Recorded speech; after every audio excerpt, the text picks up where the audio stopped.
Well, hello viewers, and I'm excited to come to you again. I would like to thank all my new subscribers. Guess what? We hit 50 subscribers. We hit 50, and I couldn't do this without you because there is a conversation, and that conversation must be had. So I'm super excited. I'm elated, and um it's not really about the subscribers number, but it's about that this important information that we need to discuss, this important conversation that we need to have, that brothers and sisters are subscribing to this channel so we can have it. And I keep saying, what is this conversation about? It's about the awakening of Africa and the awakening of melanated people all over the world. So if you're a sister, if you're a brother, and you're on the same wavelength and you understand what the times are and the spiritual awakening that Africa is starting to experience now, then you would stay tuned and you would let us have this conversation. You would invite other brothers and sisters to come join us so that we have this conversation. So I'm grateful for all my new subscribers, and I thank you for wanting to have this conversation with me. My name is lily.awuah, and this is the Woke Africa show. We are woke. We are woke. Yeah, we are woke because Africa is not going to be asleep the whole time. I mean, I want to talk a little bit about our genesis, where we were now, where we were then, and where we are now. So, I was thinking about it because, this show is a conversation. I come here to have a conversation with my brothers, my brothers and sisters, across the globe, in Africa, in the diaspora, wherever you are, Black people everywhere. And I think about, if you go back to before the advent of the slave trade, and before the colonizers came to our shore, we had a system. Like, we had a system that governed ourselves. We had a system of government. We had a system of education, and we had a system of justice. So, I mean, when I hear the notion that, some people say, I mean, when I say some people, you know what I mean. But when I hear the notion of what some people say, that the Black man is not capable of governing himself or herself, and is not capable of managing their own affairs, that is a lie, because we had it going before they came. But I was having a conversation with some family members and friends this evening, and we were talking about the fact that religion is one of the tools that oppressors employed to oppress us, to take away everything that was dear to us, and to rip us of our identity, so that they can remake us into an image that they felt was best suited to us.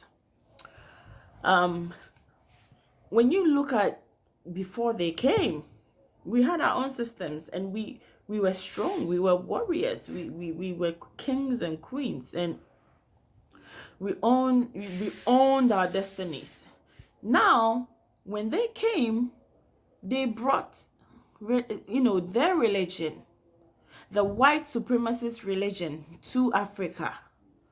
Until today, we were told that this world is not your own. You're just transiting. You're going somewhere special. So you know what? Leave the worldly, belongings, worldly materials, wealth. We will leave it behind. Let us aspire to go to heaven. And then, they told us to aspire to go to heaven, and then they took our minerals, they took our gold, they took everything.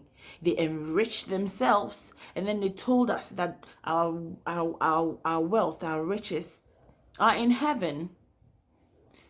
And we drank the Kool-Aid. But you know what?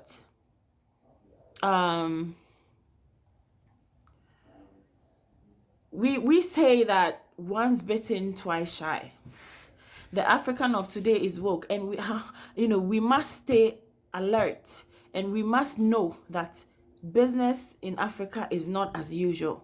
Things are changing. Now, after they took our gold and everything, it didn't end there. Because when they came at first, they had such difficulty penetrating the African system, the African culture, that Britain had to assign one of their generals to come to Africa and study us, find out how they can penetrate us. And the reason why they could find a way to penetrate us was that they realized that our religion is where we drew our strength. Our religion is where we drew our power. Our religion is what gave us identity. Our culture was what gave us protection. Our culture was what gave us, support.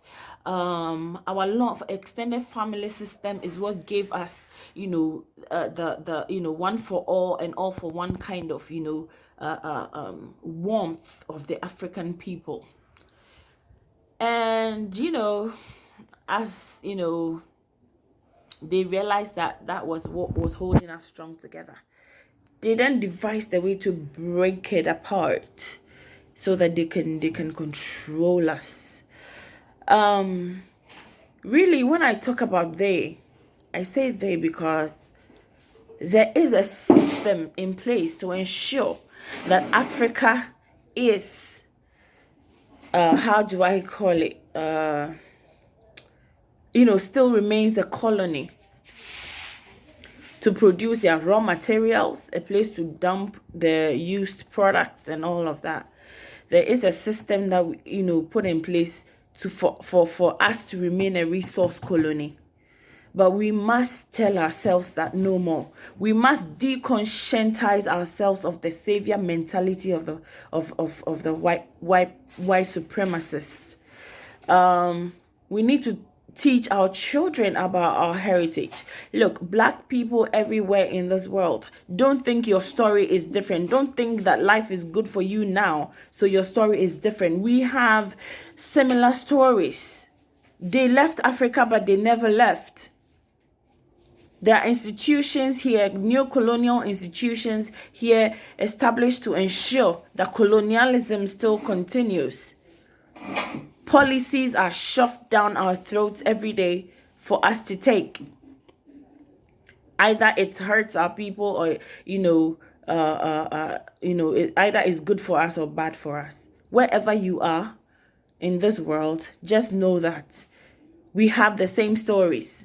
And the notion that Black people don't like African Americans or Black people in the diaspora, that is not true.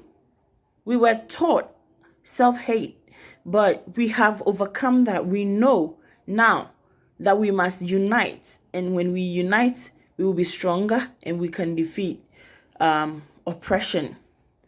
So we love you. Come back home, come to Africa, visit Africa, find out where you are, because it is paradise. The people are warm.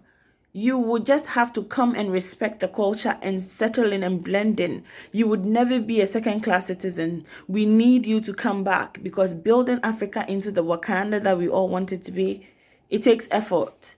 So let's deconscientize ourselves of the white supremacist savior mentality and then come together as one.